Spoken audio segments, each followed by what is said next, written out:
గురుగారు శ్రీనివాసుడు, గోవింద, వెంకటాచలపతి అని ఆ వెంకటేశ్వర స్వామిని మనం పిలుస్తూ ఉంటాం. ఇది కాకుండా ప్రత్యేకించి శ్రీవారు అని పిలవటంలో అంతరార్థం ఏంటి? ఏడుకొండలవాడ వెంకటరమణ గోవింద అనగానే చిన్న చిన్న మాటలు వచ్చినటువంటి అప్పుడప్పుడే మాట్లాడేటటువంటి చిన్నారి పిల్లలు కూడా భగవంతుడికి గోవింద కొట్టు అనగానే రెండు చేతులు పైకి ఇలా ఎత్తే ప్రయత్నం చేసి ఏదో అంటారు. మనం సంబరపడిపోతూ ఉంటాం. అలాంటి ఆ కలియుగ ప్రత్యక్ష దైవం వెంకటేశ్వర స్వామి వారికి ఉండేటటువంటి అనేక నామాలలో శ్రీవారు అన్న పదం చాలా విశేషమైనది.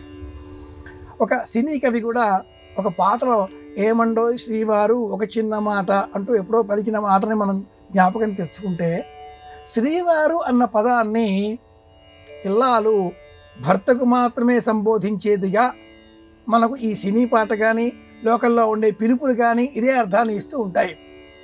శ్రీవారు అనగానే భర్త అనే అర్థాన్ని ఈనాటి కాలంలో లోకం మనకు రూఢి చేసింది. అలాంటి ఆ భర్త అన్న శబ్దాన్ని ఏడుకొండల వాడికే మనం అన్వయింపజేస్తున్నాం.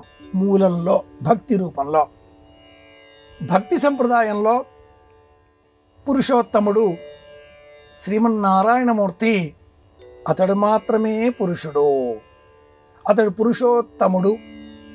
ఇతర జీవకోటి సమస్త ప్రపంచమంతా కూడా మహిళలే. ఇది భక్తి సంప్రదాయం.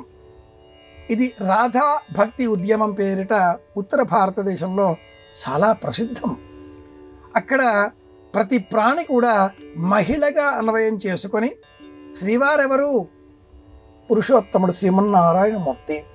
మనమంతా గోపికలమే.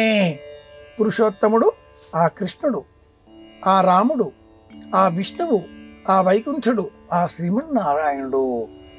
ఇలాంటి మార్గంలో ఆ శ్రీమన్నారాయణమూర్తి ధరించిన అవతారం కాదు వెంకటేశ్వర అవతారం. ఆయన దిగి నడిచి వచ్చి శిలారూపం పొందిన రూపం ఈ శ్రీనివాసుడు. కనుక ఎన్ని పేర్లతో మనం పిలిచినా పలకని ఆ దైవం ఏమండో శ్రీవారు ఒక చిన్న మాట అనగానే ఆ స్వామి పలుకుతాడు.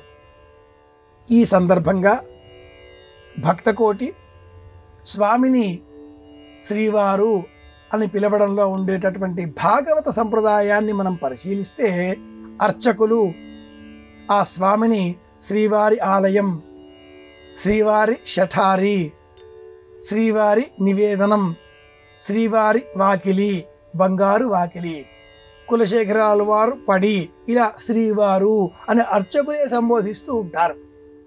మనమంతా కూడా ఆ స్వామిని శ్రీయపతి, ఏడుకొండలవాడు, ఆపద మొక్కలవాడు, అనాథ రక్షకుడు, ఇలా వివిధ నామాలతో తలుచుకుంటూ ఉంటాం. అందరం కూడా గోవింద అని పిలిస్తే ఆ స్వామిని అర్చించేటటువంటి అర్చకులు మాత్రమే ప్రత్యేకంగా శ్రీవారు అని సంబోధన చేస్తూ ఉంటారు.